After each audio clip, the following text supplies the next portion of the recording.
પાઠ 17 તું આવ મજાની ખિસકોલી। બાળ દોસ્તો, તમે બધા મજામાં છો ને?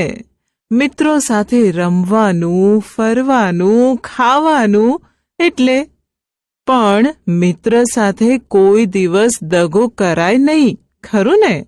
તો ચાલો આવી જ એક વાર્તા જોઈએ। વાર્તાનું નામ છે વાંદરો અને મગર। વાર્તા। એક નદી કાંઠે જાંબુડાનું મોટું ઝાડ હતું। જાંબુડાના ઝાડ પર દરરોજ એક વાંદરો જાંબુ ખાવા આવતો। નદીના ઊંડા પાણીમાં એક મોટો મગર રહેતો હતો। વાંદરા અને મગરની ભાઈબંધી થઈ। વાંદરો રોજ મગરને પાક્કા જાંબુ ખવડાવે। મગર એકવાર થોડા જાંબુ મગરી માટે લઈ ગયો। મગરીને જાંબુ બહુ ભાવ્યા। મગરી જાંબુ ખાતા ખાતા મગરને કહે, રોજ આવા મીઠા જાંબુ ખાનારા વાંદરાનું કાળજું કેવું મીઠું હશે? તમે એને લઈ આવો તો હું તેનું કાળજું ખાઉં। મગર કહે, તે હવે મારો ભાઈબંધ થયો છે, ભાઈબંધ સાથે મારાથી દગો કેમ થાય? મગરીએ જીદ કરી। ના છૂટકે મગર વાંદરાને મગરી પાસે લાવવા તૈયાર થયો। બીજે દિવસે મગર જાંબુના ઝાડ નીચે આવ્યો। વાંદરાએ આપેલા મીઠા જાંબુ ખાધા પછી મગર બોલ્યો, વાંદરાભાઈ, મારી મગરી તમને ઘેર જમવા માટે બોલાવે છે। મારી પીઠ પર બેસી જાઓ અને મારા મહેમાન થાઓ। વાહ, ચાલો, તમારો આટલો પ્રેમ છે તો ના કેમ પડાય? એમ કહેતો વાંદરો કૂદીને મગરની પીઠ પર બેસી ગયો। મગર પાણીમાં આગળ સરકવા લાગ્યો। બંને વાતે વળગ્યા। અડધે રસ્તે જ ભોળા મગરે મગરીના મનની વાત વાંદરાને કરી દીધી। મગરની વાત સાંભળી વાંદરાના હોશ ઉડી ગયા। થોડી વારે સ્વસ્થ થતાં મગરીથી બચવાનો ઉપાય શોધી કાઢ્યો। વાંદરો કહે, મગરભાઈ, તમે પણ ખરા છો। તમારે આ વાત મને પહેલેથી જ કહેવી હતી ને। મારું કાળજું તો હું ઝાડ પર મૂકીને આવ્યો છું। ચાલો પાછા જઈ કાળજું લઈ આવીએ। મગર વાંદરાની વાત સાચી માની પાછો કિનારા તરફ વળી ગયો। કિનારો આવતા જ વાંદરો એક મોટો કૂદકો મારી ઝાડ પર પહોંચી ગયો। પછી કહે, મૂરખ મગર, કાળજું તે કંઈ ઝાડ પર મુકાતું હશે? તું તો દગાખોર છે। ભાઈબંધને દગો દેવા તૈયાર થયો? જા, હવે કદી જાંબુ ખાવા મારી પાસે આવતો નહીં અને મારે પણ જાંબુ ખાવા નથી, એમ કહી વાંદરો ત્યાંથી બીજે રહેવા જતો રહ્યો। જવાબ આપો। જોયું ને મિત્રો, દગો કરવાથી કેવું પરિણામ આવ્યું? ચાલો હવે હું જે પ્રશ્ન પૂછું તેના તમારે જવાબ આપવાના છે। તમે જાંબુ ખાધા છે? કોણ લાવ્યું હતું? સારું। જાંબુ ખાધા પછી તમારી જીભ કયા રંગની થઈ હતી? બીજી કઈ કઈ વસ્તુ ખાવાથી જીભનો રંગ બદલાઈ જાય છે? મગરને જાંબુ મીઠા લાગતા હતા। તમને કઈ કઈ વસ્તુઓ મીઠી લાગે છે? વાંદરો મગરની પીઠ પર બેઠો હતો, એમ કયું પ્રાણી કયા પ્રાણીની પીઠ પર બેસી શકે? તમને વાર્તામાં કોણ ન ગમ્યું? કેમ? ગીત મજાનું। આ ભલી શાને છુપાય, ચમક ચમક આજ સૌએ કહે છે, તારા સંગે દિલ રમવા કહે છે।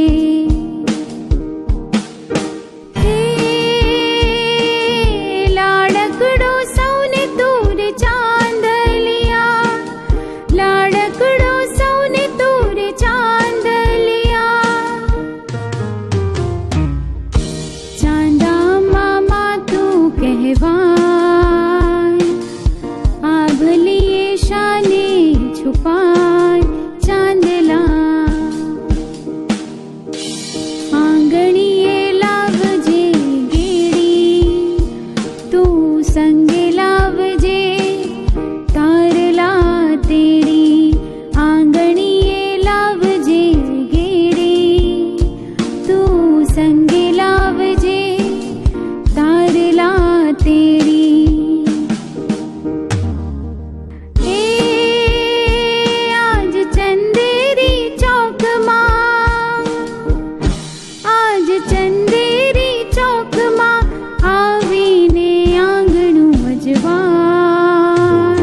જવાબ આપો.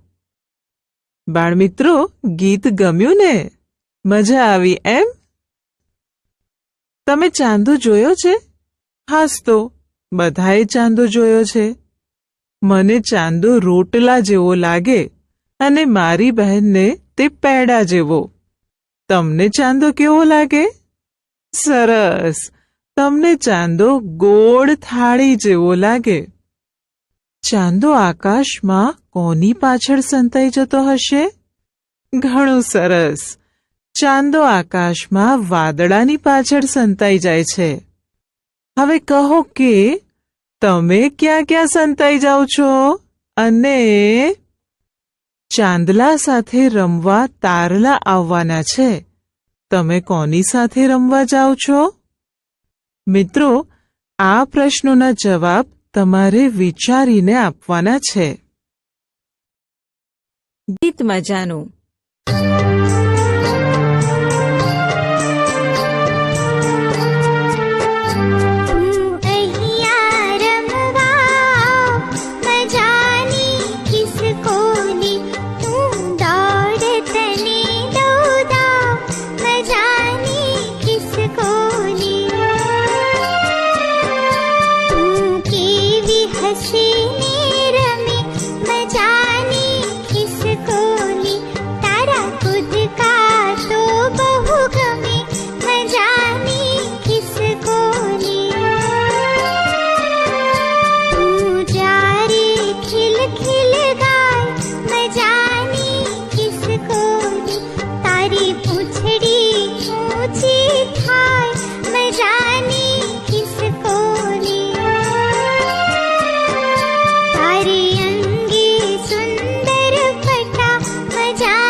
જવાબ આપો.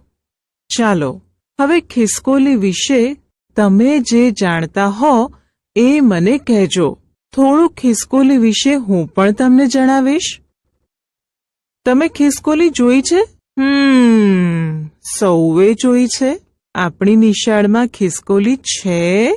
ક્યાં રહે છે? હા, સરસ, ઝાડ પર. તમને ખબર છે ખિસકોલી શું ખાય છે? ખિસકોલી કેવી રીતે ખાય છે?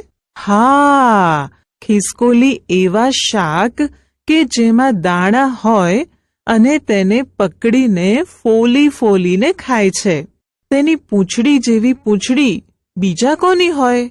સરસ! હવે એ કહો કે તમે ખિસકોલી સાથે કઈ કઈ રમતો રમો? ખૂબ સરસ! ખિસકોલી સાથે કૂદકા મારવાની, ઝાડ પર ચડવાની અને પકડદાવ જેવી રમતો રમીશું. જોડકણા. બાળદોસ્તો, હવે આપેલા જોડકણા હું ગાઉં છું. તમે ધ્યાનથી સાંભળીને પછી ગાજો. મજા આવશે. સુથાર ભાઈ લાકડું લઈને કરવત વડે કાપે. ટેબલ ખુરશી કરવા માટે આડું ઊભું માપે. દરજી મારું ખમીસ સીવે ને ઉપર બટન ટાંકે. બેના માટે ઘાઘરો સીવે, ઉપર આભલા રાખે. કુંભારની લાકડીએ કેવો ચાકડો ફરતો જાય. કુંડા કુંડી મટકા સાથે દોણા દોણી થાય. દાદાજીની દાઢી કરવા વાણંદ ઘેર આવે. નાનો બાબો જોયા કરતો, સાબુ કેમ લગાવે. અંગે પહેરે અંગર ખૂને, માથે ફેંટો બાંધે. ચરર કરતું ચામડું ચીરી, બાના ચપ્પલ સાંધે. કડિયો મોટો કારીગરને, મકાન મોટા બાંધે. ઈંટો ઉપર ઈંટો રાખી, સિમેન્ટ વડે એ સાંધે. બોલો બાળકો, હું જે વાક્યો બોલું એ તમારે સાંભળીને બોલવાના છે. ચાલો, સૌ તૈયાર ને? બહુ વઢે તે વઢકણું, બહુ મારે તે મારકણું, બહુ ભૂલી જાય તે ભૂલકણું, બહુ બોલે તે બોલકણું. વાતચીત. બાળમિત્રો, કેવા લાગ્યા વાક્યો? મજા આવી ને? ચાલો હવે એ કહો કે તમે કેવા છો? વઢકણા કે મારકણા? સારું, ત્યારે આપણા વર્ગમાં સૌથી વધુ બોલકણું કોણ છે? તમારા ઘરમાં કોણ ભૂલકણું છે?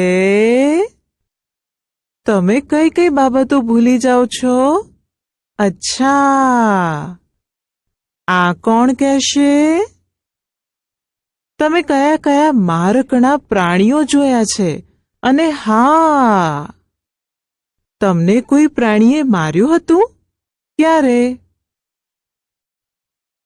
ખાલી જગ્યા પૂરો. દોસ્તો, આપેલી ખાલી જગ્યામાં તમારે નો, ની, નું, ના, ના અને માં મૂકી વાક્ય વાંચવાનું છે અને આ વાક્યો લખવાના પણ છે. જુઓ, હાથી ખાલી જગ્યા પૂંછડી કરતા, બળદ ખાલી જગ્યા પૂંછડું લાંબુ હોય છે. તો તેમાં મૂકીશું હાથીની પૂંછડી કરતા બળદનું પૂંછડું લાંબુ હોય છે. હવે જુઓ, બકરી ખાલી જગ્યા પગ કરતા ગાય ખાલી જગ્યા પગ મોટા હોય છે.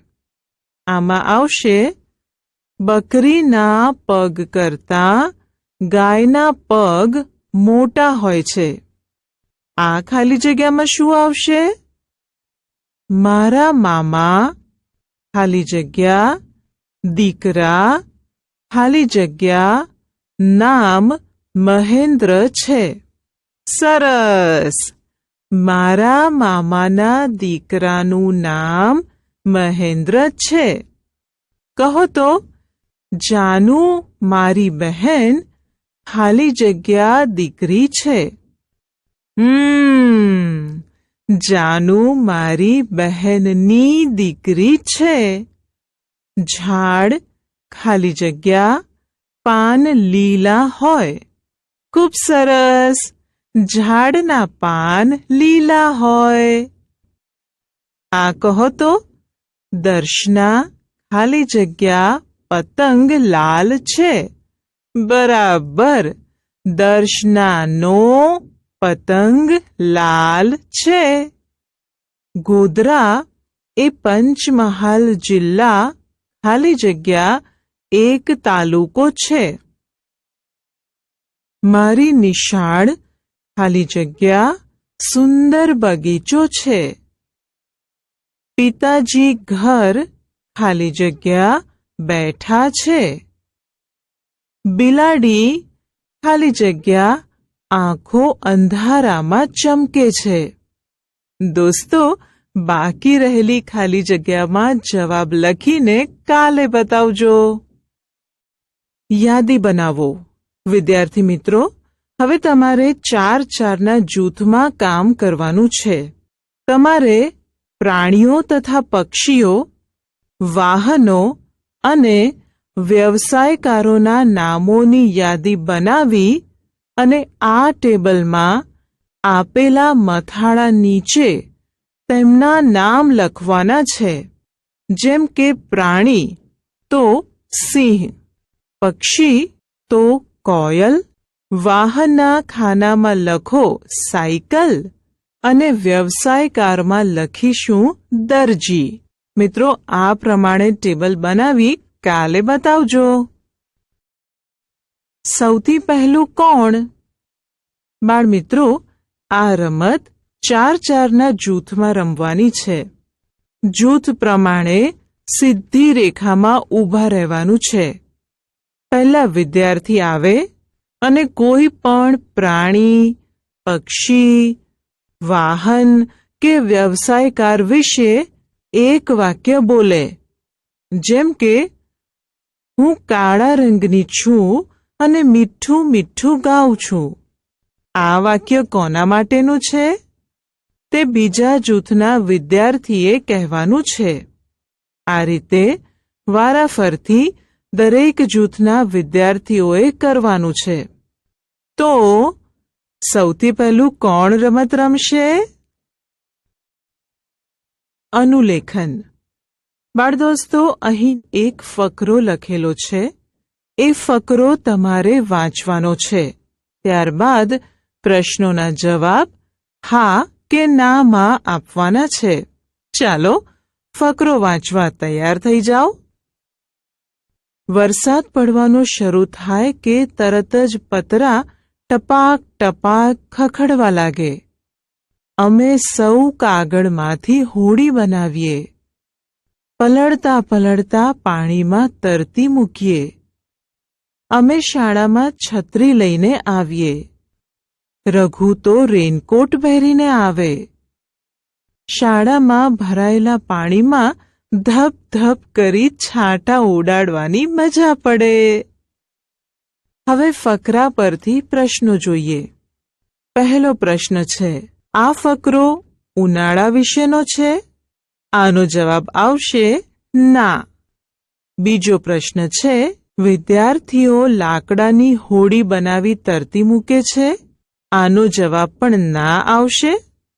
હવે છે, વિદ્યાર્થીઓને પાણીના છાંટા ઉડાડવાની મજા પડે છે. હા, સરસ. કહો તો, રઘુ મોટી છત્રી લઈને આવે છે? ના. અને વરસાદ પડે ત્યારે દેડકા બોલવા લાગે? હા, સરસ. ગૃહ કાર્ય. બાળમિત્રો, તમને ગમતા કોઈ પણ એક પક્ષી વિશે વાક્યો લખીને લાવજો. પ્રવૃત્તિ. કોઈ પણ એક પ્રાણી કે પક્ષીનું ચિત્ર દોરી રંગ પૂરો. આપણે સમજ્યા, શીખ્યા. વાર્તા સાંભળી અને પ્રશ્નોના જવાબ આપ્યા. પરિચિત વ્યવસાયકારો અને તેમની વિશેષતાઓ યાદ કરી જણાવી. નો, ની, નું, ના પ્રત્યય અને તેના ઉપયોગ વિશે જાણી લખ્યું. ગુણધર્મના આધારે વસ્તુઓનું વર્ગીકરણ કર્યું.